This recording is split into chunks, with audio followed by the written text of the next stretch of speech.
onyankopon adom ene ni hira enka obi biara otie me ene edai said ye ne da no ye de onyankopon asem ebra wo ba biara wo me mpa bo ne se nyankopon asem no enye wo mu adwuma said ye utie asem ne ma asem no emma kwa na emom emra na emese ho purpose anyankopon asoma asem no ese emra emeso wo emma emese ho sa purpose no wo Yesu be ni o kan Bible no Luka asempa no etire aduonu which is 22 verse 39 ekopem 44 na Bible eka asem bi ame yete ase se emra na Yesu eduru se yekobo na asem bia mu no na atone so esan se no abani party bia mu enam ne sai ntino ema Yesu esuro kakra efise no abani pa etibia mu entino okobe poso mount olive bepone so na obompaye Yesu bompaye ama nanim enfifire no eye ti se moja esan se na esuro ahyere ma ti Nyankopon ema abofo eba afom na omo be hye Yesu Kristo ema na osenya hoden efise na de na eda nanim no na eso sa ana ene dai ye nyina yeso yetie Onyankopon awo adekese bi a wode ato ye nyina anim na enam sa adekese ya Nyankopon ede ato ye anim enti no aya na ama esuro ahyen akoma mu ema de na wode asi wani so wo abrabo papa bi a opese obo wo adesua bi a opese osua kwa akire na nso so no enam se ohia ewo obusua mu enti no wonim se university aha na wantime ankobi wo nimdie bi sanka wo be establish bibi nanso enam sikasem enti no wonim se aha na woda yeso no ahu the light of the day eso enedai me ma wate ase se Yakopon etiase enti asama me dey bra no mato ne din se choose faith over fear mu se ubenya Yakopon mu gidie ese ne se ubesuru you can't be every Deuteronomy chapter 31 verse 8. You can't no say, "We will never leave you nor forsake you. Do not be afraid. Do not be discouraged." Okay, tree now say na Awurade, or na wori di wanim, or no be di wachiri, or empower na wori nyao. Insuro na ma wakoma ntu. Onken kan emra no enfie ensu bia. Na me ba bia me de pa ne say, "Wo say insuro na ma wakoma etu." Esuro aye ade a normal ye nipa idie den a ye be suro bibi e wo abrabo den a ye be kopanyini bi anim asuro se ye be konanim nanso ennam Onyankopon etumi a etie mu ne enti no se sa suro ne ba na wo kai sa Nyankopon ne se Nyankopon ebi atiwu mu a esuro no den etiko efise Nyankopon no ono na ode na adom no ode atom yen na enye ye etumi na emom ono Awurade ne etumi enti esuro no ebi ni de di kan esuro ba ko a ehu pa fear of rejection se usuro se enipa ebepo Bible no embe yeti ase e wo Mark chapter 10 verse 48 wo se emre bi na Yesu enam na onifrani Bartimaeus na adwene se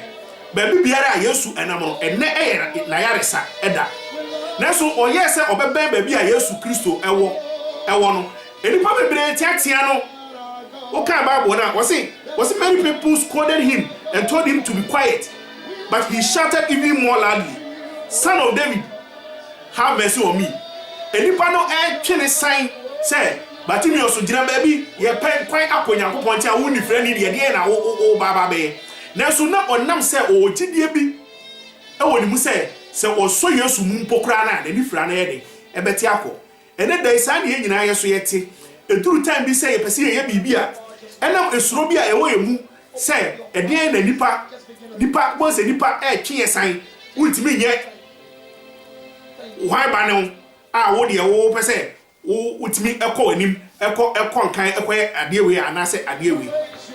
ana nipa ewrefi say ye Onyankopon bi a wote ase a wo boro saa enema no enyina eso ebe bebre no obonsam etutu egu yasum na obo ne hwerema ekirewo se wo onse emfata wo hu emfi wo de Nyankopon apo nanso so no Nyankopɔn onte saa o ayemye ema ne manyina enti esuro a obonsam no ede ahye omu a otutu gu asum sɛ wo de Nyankopɔn wapo warejete o enyeye ye wuye enyeye na obonsam no otutu gu asum saa no potugu enamfofo bi a omo discourage you awo bibia esi wani so a opese oye na namfofo bi discourage you sɛ ade ne enyeye na omo ama wo di esuro bi ahye omu sɛ ene na tese Nyankopɔn wapo nanso enti saa da biara da amen kese woye prayer warrior pa wo asore na wo sister bi a wo keka ne ho e asore dan nim wo se sister e bi sanka minya no e ka me ho a anka me Kristo so mabrabo ye de ebesipi nanso so no enam ne huhu a atɔ so nti no che se huhu se wo bakra na wo nsam a wa plan ahyehye ato wo nyina no kra no nyere na wo ntime nka na wada ne Mr. POP wasem nyina ene de show tirim nyina na ajira at once eso sister eso so hu ni say anka wo obofo pa anka say sister anti go be ka ho a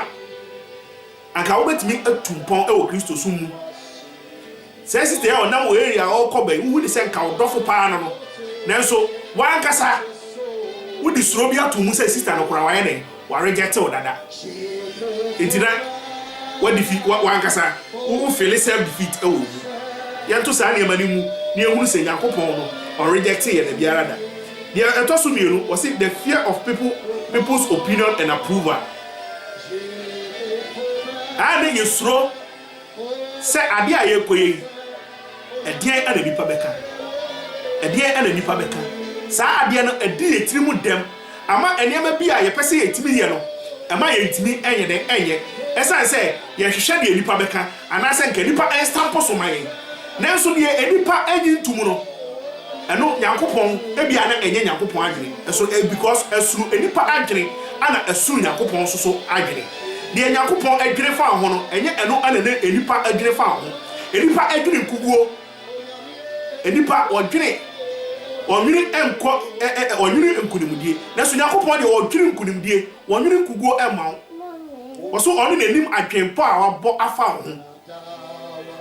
enti se wo enipa adwene nkuguo efa ho no ka hu se wo Nyankopɔn bi a on de odwene nkunimdie ama wo kan Proverbs chapter 29 verse 25 now was it the fear of human opinion disables wo kan twi na ma me kan twi no Proverbs chapter 29 verse 25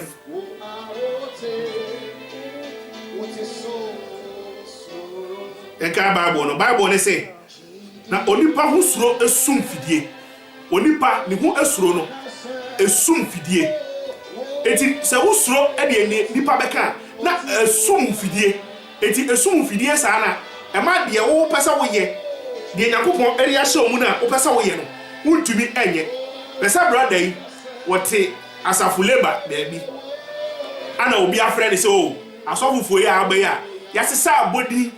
ko wiase eba ye nyina no agugu o mabati osofo de ebe azozo ati asore wo school da bi yenko okokoduru ye no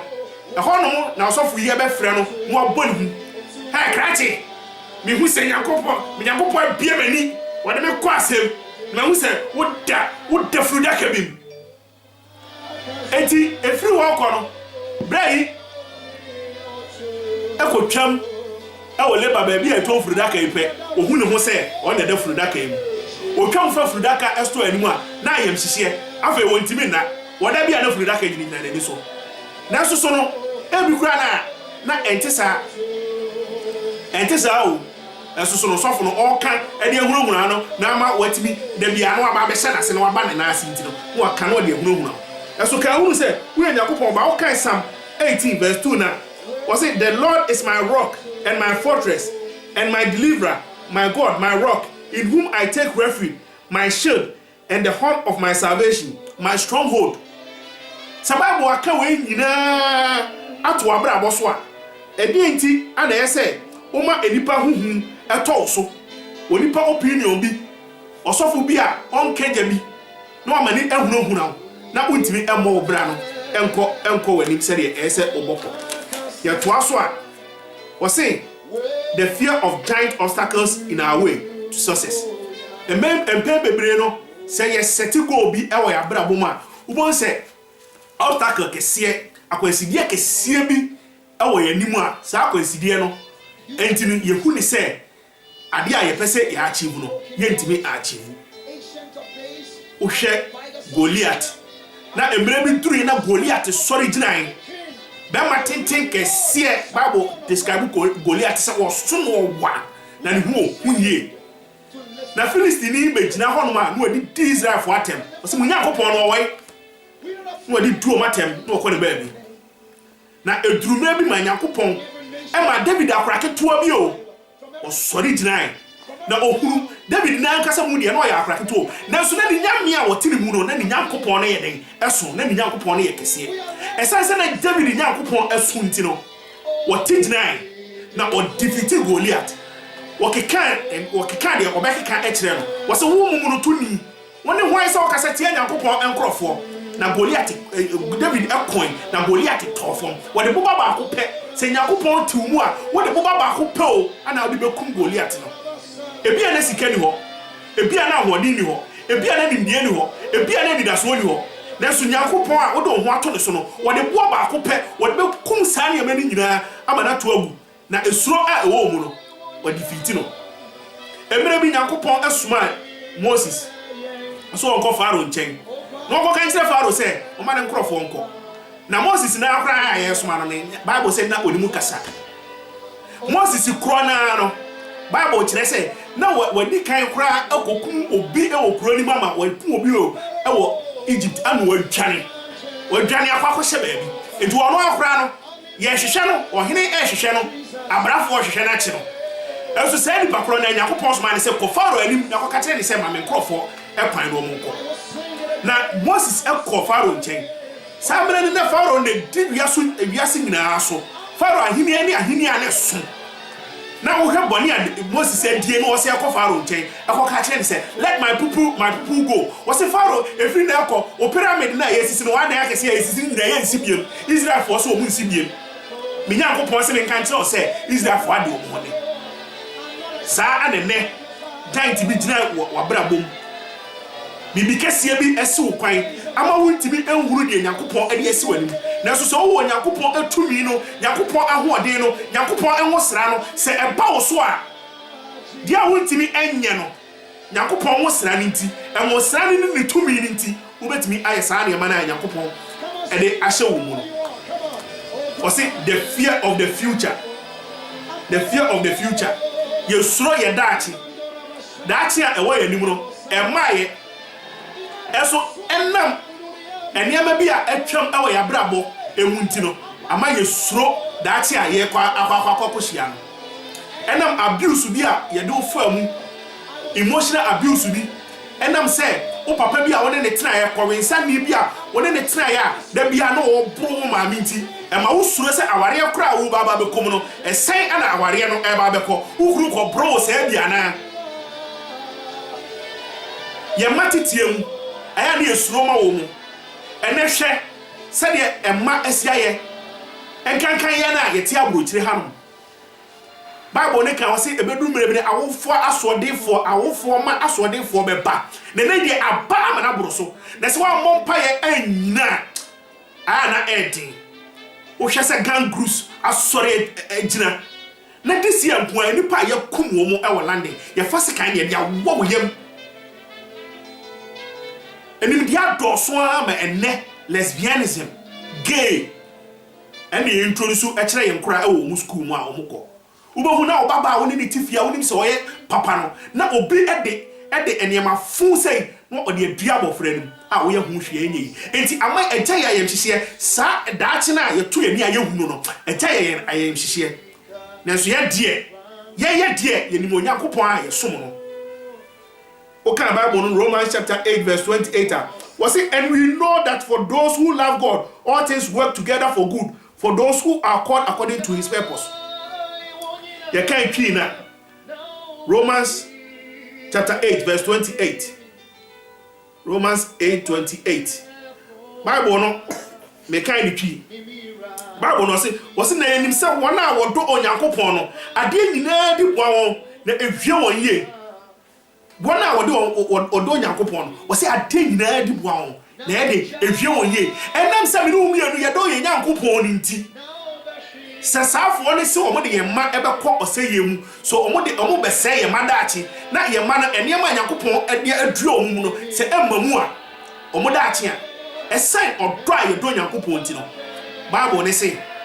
enema nyina ebewie ye amaye yen kan de otosunum was fear of change and sachiraye de bia ya na nipa yisuro and sachiraye what say woni obi ana ye na adwene se woni ne emebobra nti omo ye koshe abrantie afere wa pa Nyankopon achi ebro ensanom ana odi ku sister yi no obro ni guso sister yi ntime ntwe ne ho if say onim say wa brebe ma no wa no aduane ama na bi wa sini ntade enti no osuro se o ja de hoi aha no ankonya be bi sa no oda so eti ni ebru na ku no obi ti adwuma wotimo no adwuma ni nkoye ma no enso obedane ne nsa no osuro se na bi ko lusu adwuma yi edien na me ma ye bedie enso ya bi so anka okopa adwuma foforo bi a anka obenya de na koma pe enso enam suro enti no osese adwuma kora osuro enso yesa okan hu se enye nipa wo wiase nyina na ye adwuma ba bi a wo ye adwuma no so wiase nipa nyina so no obi adidi ade achi obi adidi enti ade na wo ti adwuma na boss bi tete wo adwuma mpanyini bi fa anya hwe pe a wo deserve no ye mfa ma ho enso wuntimi ensesa ukura degree wo wiase nyina enso hwe adwuma a wo ye enedai enam esuro a wo suro esa wo be yensa kiraye wo idea bi sanka wo de be ye adwuma na ka atumpon na enam so amanka wetima ate wo ho afri eka ene amaniem na so wo suro mpo se wo be start bibi efi se wo dwene se na adwuma me ni misika nyina ekwa akoshem me ni midwetre nyina ekoi na ekwohye na esuro ase omuma enti ama wuntimi enchenyi na wonkan enko wani emi pokura na wo de enye sa na eban na emomu no wati Nyankopon asem na wote ye no abawura wo ama ohunu se unya sa odifo ya obetimi ajew enti ni se de wa ma wonsa so wo so onya boni biem oboni bia wo ye bia wo so ajem na wonya boni biem na enso so no se wo dwene de enipa ebeka wo dwene se wo be ko na mfufuo mu ye kwa akotwetwe hasu masi abangala na de oso asachira ye kwa akotwetwe enam wo kan tete abrabo bia na wo club bia na wo ko disco bia na wo ko ekotwimma shisha bia na wo num wifuo bi ma na wo tintino woni se na da ya wo kwa akofa Nyankopon asem akurai ye kwa akotwetwe wo enu ntino usuro se obesesa enam wo tete brabo bia wo boye ntino uhu se uhu kofia ntino Nyankopon onyi wo ntum enti Nyankopon kora no onye enti no usuro se obesesa enso so no Nyankopon de oso obie ne nsem ama ne man nyina se wo be pa mu aka obone na wa gire di se wono no kra na waje nkwa Nyankopon bejo no amu akokuduro a wo de be gina sa enkofo na omo be twetwe wo no enkofo na omo de nka aka omo nko na nka wa ntimi anko ye Kristo ni no Nyankopon be mma otumi ene ahoden na watimi e de gina sa ekofo no amen. Or say the last one fear and also ehuba or say the good fear you will fear be what and not dear esuro no esuro aye papa na ene die esuro aye papa ene Nyankopon esuro o si nyansa efiti ase ene nyamesuro Nyankopon na adom achede ene da akwa se wo suro Nyankopon a eye esuro aye one na bo ade nyina ye kwa ye ba nyina se Nyankopon ni mu a abrabo no na agicha na ye bisi basa enti no eye se wutimi esuro Nyankopon na wo kai no na wo som no nokre ene odom na enam so ama bibi biara wa hyehye amma wa brabo se wo betime atumpo no akon kan no wa mana bamu sa ama e wo Yesu ni mu esuro ba ko so ho no ma ene so ye se wusuro se wo be ya adebode o boss bi ebe so no twempena e wa adwuma wo yim wa wani tua se o boss yi e wa yere na so o so no twempena se sa boss yi wa anya wa ama ne kwan ama ne no wa twempena no esan se usuro Nyankopon enti a eno soso ye efise usuro se obeya adebone enti eno soso ye enti antwe ho emfiri saa ne ma no ne anka hunu se Nyankopon bi weden e ho man na ebeye den ana saa ne ma nyina no yetimi a overcome saa ne ma no yetimi bi saa ne ma eso overcoming fear with faith we say know the word of God hunu Nyankopon asem okay Psalm 119 verse 6 says now was it teach me knowledge and good judgment for I trust your commands fear not and do not be afraid it is written ya trust fear not and do not be afraid no our Bible and pen bebre it was know the word of God hunu Nyankopon asem no hunu Nyankopon asem no oto a okay Nyankopon asem empan he ana wode Nyankopon asem no wo fa na wo kenkan ebisa sanka wo kenkan Nyankopon asem na anka ba hu se ensuro fear not ensuro fear not be ensuro ya twotwo no ba bu mu bebre enti sa bonsam ne edi ni suro ba so a endam se wonim de Nyankopon asem aka ni nti ubetime agina no de atoso mienu o se obey the word of God o se di Nyankopon asem ne so di Nyankopon asem ne so se udi Nyankopon asem ne so a ubehuru se Bible ni se me ensuro enti se wo di so se unsuro a ene na wo koso asema make fa kwa adwinbini mu Nyankopon asem na di kan ka atro se me nsuro usuru hu wo nsam no na enhyehyɛ de usuro uhu se wo kopa adwuma no usuro ene na wo ye bɔne efise suro na akɔye bɔne ama se Bible say menya de ene sa wo ye dia na eya akɔye bɔne enti obey the word of God di Nyankopon asem ne so Nyankopon asem na waka ne se me nsuro no di so ese uchia akwanhyiade biara gina piti hu se Nyankopon asem no entiro unsuro was fear can be paralyzing but faith is energizing esuro etimi ma obubu esoso no wo chidi a ema ahoden ankasa na utimi de ko ekɔ anim e kan se Nyankopon ahoden ababa betena wo de toso me nsa was speak the word of God se bon samne de na asem no e ba wo so a anase se ubasuro mu a do you know the word of God woni mon sama obeka woni quotations a esa wo kan e di bank de obon sama kan no woni putu de obon sama kan down say de wo kan me nyintum wona wo se mi nsuro na so me nyintum na se wo betima yesa esa wotimi kan Nyankopon asem wo kan Deuteronomy chapter 30 verse 14 na was it know the word of God was it the word is very near you it is in your mouth was it asem e wo wonum Deuteronomy 30:14 was say asem no wo num enti dia wo de wa no ebeka no eno ana eye ho ama enti no so obonsam ne eba so a fa wa no epa mu ka asem no na man obonsam ne hu se unsuro wode Yesu ekogina abepo de so was so ba koto asore me a me de wiase nyina be ma na so Yesu aba na komantu ogina obonsam ne nim ka kire no e ma ne hu se on free no so ko obonsam Satan na otigina